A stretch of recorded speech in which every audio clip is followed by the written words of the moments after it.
Hey guys, Billy Epphart here. Thanks for tuning in to another vlog. And so listen, I just want to remind you we have our real estate workshop. We have about 15, 16, 17 sessions in there. This year we're actually going to add a commercial real estate component to the workshop. It's April the 5th, 6th, and 7th in Denver of 2019, April the 5th, 6th, and 7th. And we want to invite you to the workshop. Today I'm looking at another question, which is what you wish you would have known when you started in real estate. So someone wrote in and asked me that question, what do I wish I would have known when I started in real estate? Well, if I can be really honest with you, I didn't really realize how quick you could actually make money in real estate in a lot of different ways.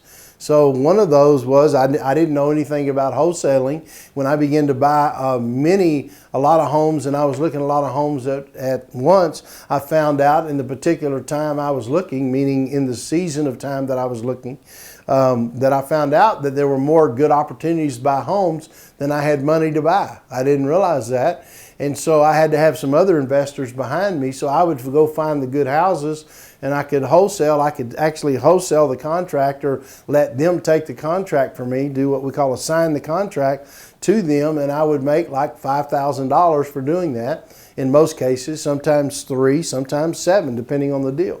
And so it was a great opportunity. I didn't know about wholesaling at the time because I wanted to build wealth large and quickly, and so I had put in a lot of systems, and I found out that wholesaling was a big deal, and I was able to do that. Another one on the negative side that I wished I'd have known more about was what's called vacancy and repairs.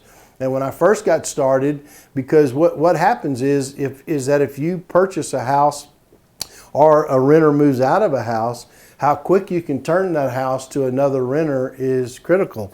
And the reason I'm sharing that with you, if you have a bunch of properties and they end up and renters leave or whatever, then if you don't have a good system for taking care of vacancy and repairs quickly and getting them rented quickly, then you can sit on a home for a long time. And so you have to be careful. And that's even true when you're flipping. You know, if you're going to flip a house as opposed to rent a house, it's really important that you have a good system for that house to be up for sale and get people in the house to see it so you can sell it quickly. So I wished I would have understood a little more at the time about vacancy and repairs.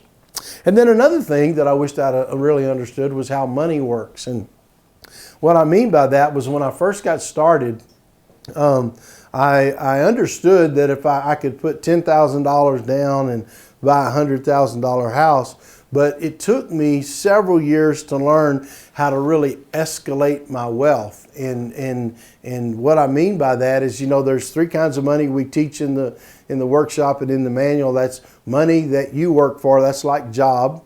And then the second one is money, of course, that works for you. And then the third one is money that works without you. And when I began to understand that second one, how that you can actually get money to work for you, then I began to play, this is the thing I wished I'd have known, is I began to play what I call the net worth game. And what I would do is I would look for homes, number one, or properties that cash flowed, but also look for homes, number two, that would appreciate well. I bought in areas that would appreciate well. And what would happen is I would always try, and you can do this sometimes depending on where the real estate cycle is at, but sometimes you can buy houses for a lot less than they're worth, depending on the real estate cycle. Now, if you're in a hot market, it's hard to do, but if you're in a slow market, you can always buy homes for many times for 30% less than they're worth. Now, I understand those of you watching this blog, oh, that's not true. It is true. Depends on what market you're in. It depends on where the real estate cycle is. But they always say invest when there's blood in the streets. So when there's blood in the streets, sometimes you can buy for 50% less than what something's worth. And then you just hold it a little while. If you have the cash, you can hold it, or have the money to make it happen. You can hold it a little while, and sometimes that property will go up 100%.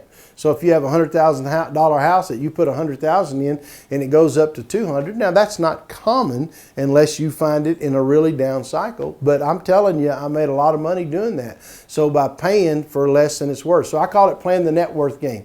That is, I'd get a piece of paper out and say, okay, I put about 100,000 for this one. I realize that say even in a year, if I buy it right, it's going to be worth 200. I just increased my net worth when that year passed by $100,000. And that's simply just by buying the home and holding it and renting it.